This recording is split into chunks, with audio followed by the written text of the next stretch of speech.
Brazil এবার হেক্সা জিতবে, জিতবেই জিতবে। হয় বিশ্বকাপ শিরোপা জয়ের হেক্সা, অথবা টানা বিশ্বকাপ শিরোপা না জেতার হেক্সা।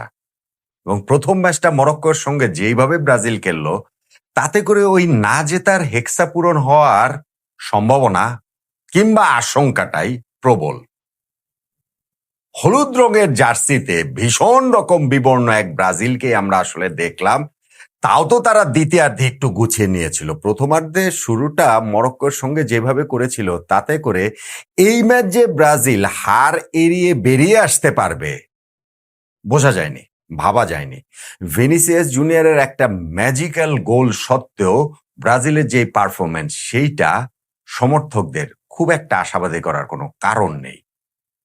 হ্যাঁ ঠিক আছে, এইবারের গ্রুপ পর্বে বিশ্বকাপের এটা সবচেয়ে বড় ম্যাচ। হ্যাঁ ঠিক আছে, মরক্কো গতবার তারা সেমিফাইনাল পর্যন্ত পৌঁছে গিয়েছিল, স্পেনকে হারিয়ে, পর্তুগালকে হারিয়ে, গ্রুপ পর্বে ক্রোয়েশিয়া বেলজিয়ামকে টপকে গ্রুপ চ্যাম্পিয়ন হয়ে, সবই ঠিক আছে। কিন্তু সেই মরক্কো ফিফা র্যাঙ্কিং এর 7 নম্বরেও আছে বুঝলাম, ব্রাজিল 6 নম্বরে বুঝলাম, কিন্তু ওয়ার্ল্ড কাপ তো ওয়ার্ল্ড কাপ। সেই ওয়ার্ল্ড কাপে কার্লো অ্যানচেলোত্তির ব্রাজিলকে যেই রকম মেরে লাগলো, এই ব্রাজিলকে আসলে ওইভাবে বললে আর কি, যে এরকম ব্রাজিলকে দেখে তো এখন মানে অভ্যস্তই হয়ে গেছে সবাই। ব্রাজিলের খেলায় সাম্বার কোনো ছিটে ফোটাও নেই, কিসের যোগবনিত, কোনো মতে নিজেরা টিকে থাকার জন্যই যেন খেলেছে, স্পেশালি ফার্স্ট হাফটা।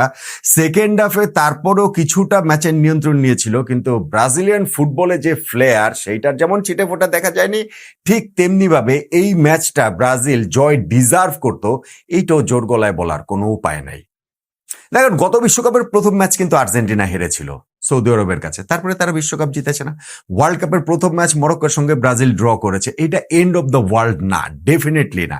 কিন্তু একটা টিম তাদের খেলায় কোথাও না কোনো জায়গায় কিছু তো প্রমিস থাকে। আপনি আমাকে বলেন যে এই ব্রাজিলের খেলায় কোন প্রমিসটা দেখতে পেয়েছেন যেটা সমর্থক হিসাবে আপনার মনে হবে যে না, এই ব্রাজিল ষষ্ঠ বিশ্বকাপ জিততে পারে। স্পেশালি শুরুটা মরক্কো যেভাবে শুরু করেছে, প্রথম 10 মিনিট যেই ফুটবলটা খেলেছে, তাতে মরক্কোর সামনে ব্রাজিলকে আসলে পাড়া মহল্লার দলের মতোই লাগছিল। মানে আমাদের ঢাকা লিগের ক্লাবগুলো দল, আরামবাগ রহমতগঞ্জের মতো লাগছিল। পাগলের মতো দৌড়াচ্ছে তারা বলের পেছনে, কিন্তু সেইটা নাগাল তারা কিছুতেই খুঁজে পাচ্ছে না। এবং মরক্কো যে লিডটা নিয়েছে, সেইটা তারা ডিজার্ভেডলি নিয়ে লিডটা তারা পেয়েছে। লুকাস পাকেতা বল লুজ করেছেন, এবং আজকের এই ম্যাচটাতে পাকেতা, ওয়ার্ল্ড কাপ তো জাস্ট শুরু হলো, একজন মিডফিল্ডার হিসাবে কতবার বল লুজ করা যায় সেইটার আমার ধারণা একটা রেকর্ড লুকাস পাকেতা করে ফেলেছেন। এবং সেই লুজ বলটা ধরে তারা ব্রাহিম ডিয়াস, তিনি যেই ব্রিলিয়ান্ট একটা থ্রু বল টেললেন, সেইখান থেকে সাইবারি তিনি কিন্তু গোলটা দিয়ে দিলেন ব্রাজিলের কিপার অ্যালিসনের উপর দিয়ে। তিনি গিয়ে লক করে ব্রিলিয়ান্ট একটা ফিনিশে গোলটা দিয়ে দিলেন।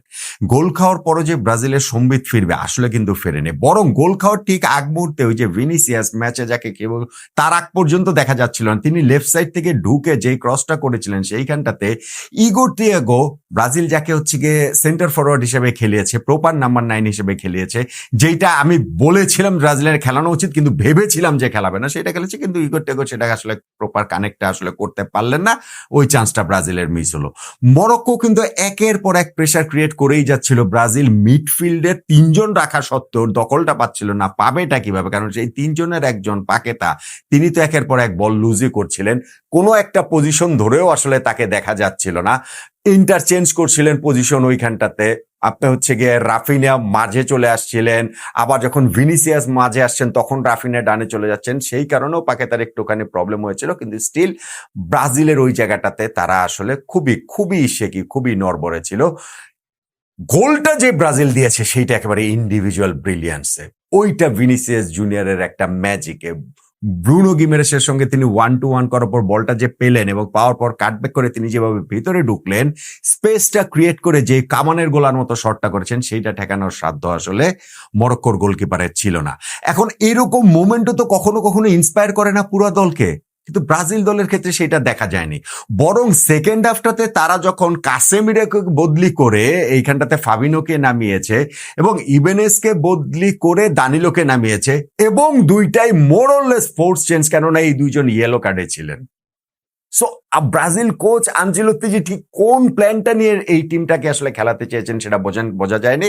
তবে এটা ঠিক যে ফাবিনিও নামার পরে মিডফিল্ডের কন্ট্রোলটা ব্রাজিলের হাতে অনেক কিছুটা আসে এবং ওই জায়গাটাতে ব্রাজিল কিছু চান্সও ক্রিয়েট করে।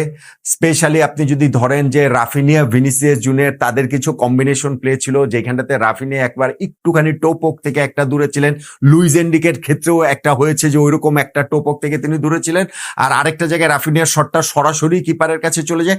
ওই রকম কিছু বিচ্ছিন্ন সুযোগ ব্রাজিল তৈরি করেছে, কিন্তু একদম ক্লিয়ার কাট অপরচুনিটি যে না গোল হতোই, হবারই কথা ছিল, সেইটা কিন্তু ব্রাজিল পারেনি। বরং ইনজুরি টাইমের শেষ মোমেন্টে গিয়ে তো 100 নম্বর মিনিটে ওই সময় তো হচ্ছে গিয়ে গোল খাওয়ার দশা হয়ে গিয়েছিল। অ্যালিসন ওইটা ঝাঁপিয়ে পড়ে ঠেকেছিলেন, না ঝাঁপালেও হয়তো বা বলটা বাইরে দিয়ে চলে যেত, বাট স্টিল ওই সময় তো আর গোলকিপার কোনো চান্স নিতে পারেন না। এখন ব্রাজিল যে আজকের এই ম্যাচটা খেলো তারা মোটামুটি 4-3-3-তেই খেলেছে, কিন্তু 3 জন থাকা সত্ত্বেও মিডফিল্ডের দখল তাদের কাছে ছিল না এবং অ্যাটাকিং থার্ডে যে সেই 3টা ছিল, আপনি নাম্বার 9 হিসাবে খেলাচ্ছেন ইগোর তিয়াগোকে, তাকে আসলে সার্ভিসটা কোথায় দিয়েছেন?